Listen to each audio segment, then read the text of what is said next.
আজকে 14ই সেপ্টেম্বর 2023 সালে আমাদের রাজেশ স্পোর্টিং ক্লাবের রেজিস্ট্রেশন হয়েছিল। আর আমরা সেই খুশিতেই মাননীয় ডাক্তারবাবু শিশু চ্যাটার্জির উদ্যোগে রাজেশ স্পোর্টিং ক্লাবের সমস্ত সদস্য মিলে বাচ্চাদের সাথে একটু আনন্দ, খেলাধুলা, চিকিৎসা সব কিছু করার জন্য এসেছি। ডাক্তারবাবু কিছু বলবেন? রাজীব স্পোর্টিং ক্লাব সমস্ত স্তরের সব জায়গায় লোকেদের জন্য খুব সাহায্য করছে। আরও এগিয়ে যাক এই কামনা করি। খুব আন্তরিকভাবে শুভেচ্ছা থাকলো এবং আরও অনেক শুভকামনা থাকলো যেন আরও অনেক লোককে সাহায্য করতে পারে এবং সবাই যেন যোগদান করে এই ক্লাবে। এটাই আমার ধন্যবাদ, অনেক অনেক ধন্যবাদ ডাক্তারবাবু। আপনি কিছু বলেন, ইনি হচ্ছেন ফাউন্ডার এই অনাথ আশ্রমের, একটু বলুন আপনি। আজকে এই মহতী উদ্যোগের জন্য আমি রাজীব স্পোর্টিং ক্লাবকে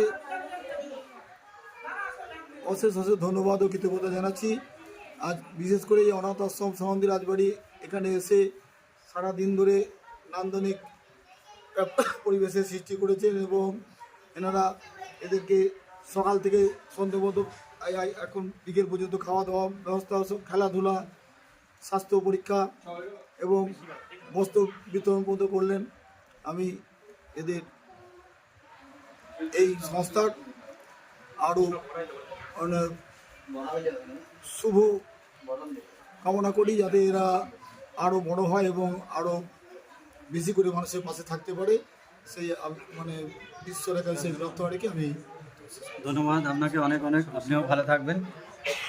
আজকে ইনি দেখছেন আমাদের সাথে এসছেন, আপনি আমাদের সাথে সারাদিনই আছেন। আপনার কেমন লাগলো আমাদের অ্যাক্টিভিটি একটু বলুন, আর ডাক্তারবাবু সম্বন্ধে একটু বলুন। খুবই ভালো লাগলো যে sporting club, Rajiv sporting club একটা অনাথ আশ্রমের বাচ্চাদের ক্রীড়াতে উৎসাহ জুগিয়েছে। ক্রীড়া মানে তারা যেন খেলাধুলা করে তাদের শরীর স্বাস্থ্য ভালো থাকে এবং সেই দিক মাথায় রেখে স্বাস্থ্যের সচেতনার জন্য ডাক্তারকে নিয়ে এসেছেন আমাদের ভরতপুরের বিএমএইচ ডক্টর শীর্ষ চট্টোপাধ্যায়, শীর্ষ চ্যাটার্জি যিনি বিএমএইচ আছেন, তাকে নিয়ে এসে তাদের থরোলি চিকিৎসা করা হয়েছে এবং যার যার সমস্যা থাকে সেভাবে ওষুধ দেওয়া হয়েছে বিনামূল্যে। এটা খুবই ভালো লাগলো। তার সঙ্গে তাদের সঙ্গে একটা চড়ুই ভাতের মধ্যে যেন একটা বান্ধব পরিবেশের মধ্যে একটা পিকনিকের ব্যবস্থা করা হয়েছিল। খাওয়াটা বড় কথা না, যে একসঙ্গে যে বসে যে খাওয়ার ব্যবস্থাটা তা আপনারা করেছিলেন, মানে রাজীব স্পোর্টিং ক্লাবের উদ্যোগে করা হয়েছিল, সেটা আমাকে খুব ভালো লেগেছে।